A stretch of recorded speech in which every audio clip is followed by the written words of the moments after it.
السلام عليكم ورحمة الله وبركاته. بسم الله الرحمن الرحيم نحمده ونصلي على رسوله الكريم أما بعد.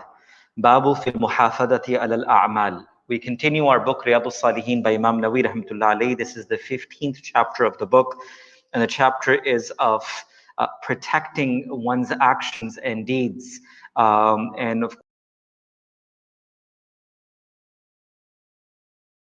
protecting our deed is the most important part in our lives. We began this chapter last week. We get to the second ayat of the Quran. Allah subhanahu wa ta'ala mentions, أعوذ بالله من الشيطان الرجيم بسم الله الرحمن الرحيم وقفينا بعيسى ابن مريم وآتيناه الإنجيل وجعلنا في قلوب من الذين اتبعوا رأفة ورحمة. Allah subhanahu wa ta'ala in Surah Al-Hadid in chapter verse number 27 is mentioning to us the story or the incident of Sayyidina Isa alayhi salam. And this is a very fine point that I wanted to just mention along with this, even though it's not directly attached to this ayat of the Quran. But when Allah subhanahu wa ta'ala mentions Rasulullah sallallahu alayhi wasallam to the people of Isa alayhi salam, Allah subhanahu wa ta'ala said, there will come a prophet after you, min ba'di ismuhu Ahmad, whose name will be Ahmad. When Allah subhanahu wa ta'ala mentions Rasulullah sallallahu alayhi wasallam to the people of Isa alayhi salam, he says, there will come after you a prophet, his name will be Ahmad. When Allah subhanahu wa ta'ala mentions the Prophet sallallahu alayhi wasallam to the previous nations, such as Musa alayhi salam and other nations, he mentions him as Muhammad sallallahu alayhi wasallam. So the name of Muhammad sallallahu alayhi wasallam comes in the Quran 4 times, Ahmad once or twice, right? So even though Muhammad and Ahmad sallallahu alayhi wasallam both are from the roots of hamd, praise, when you do ta'rif of someone, right? Someone who deserves ta'rif in all ways, in all matters. But there's a very fine point that the scholars have mentioned, and they said, why is Rasulullah sallallahu alaihi wasallam introduced as Ahmad to Isa alayhi salam and his people, and Muhammad to the rest of the nations? Because both these words refer to praise and dignity and respecting.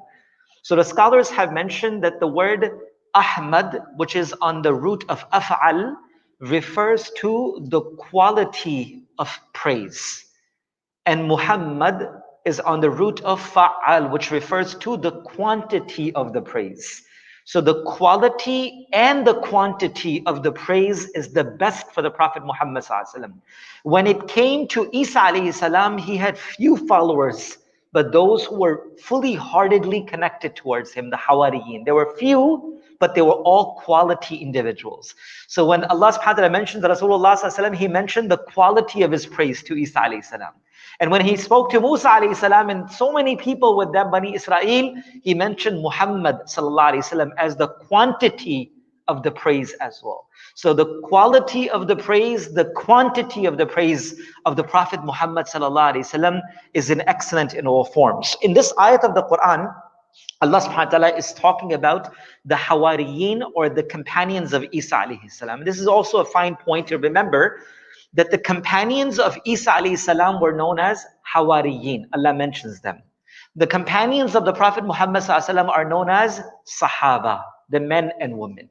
One day Rasulullah sallallahu alaihi wasallam was sitting with Sahaba, and he says, where are my brothers? The Sahaba said, we are your brothers, Ya Rasulullah sallallahu alaihi wasallam.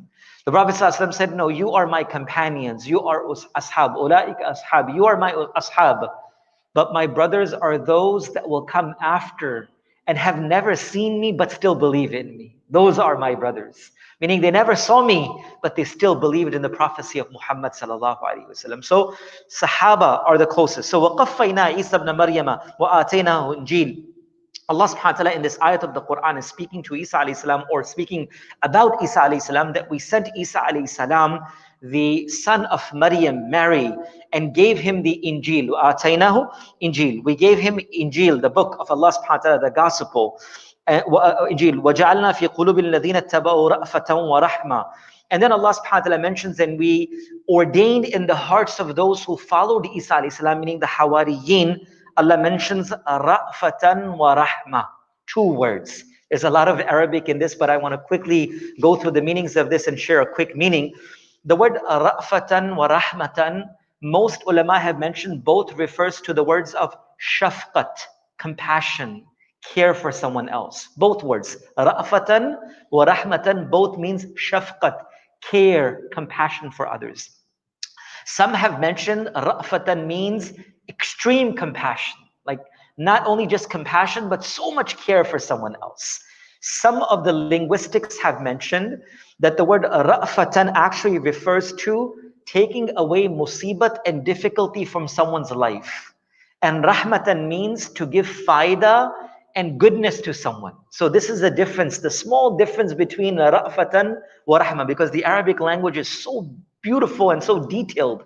So they say ra'fatan means shafqat and compassion when you take away musibat from someone's life. That's the ra'fatan.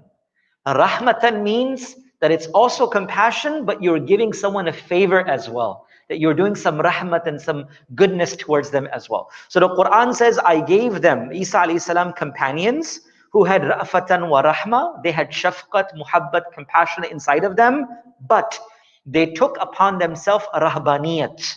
They became monks.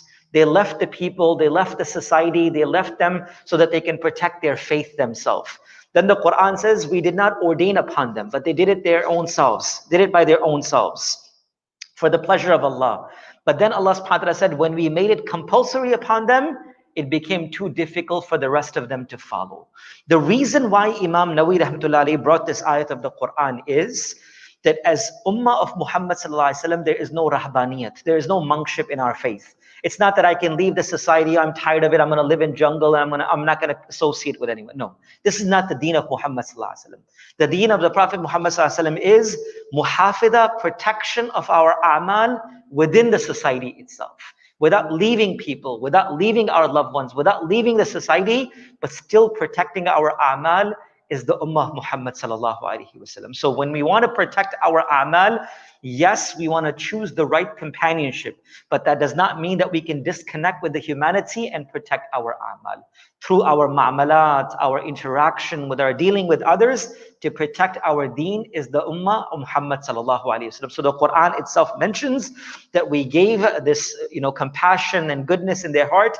They chose to separate themselves, but they were not able to continuously do this as a command of Allah.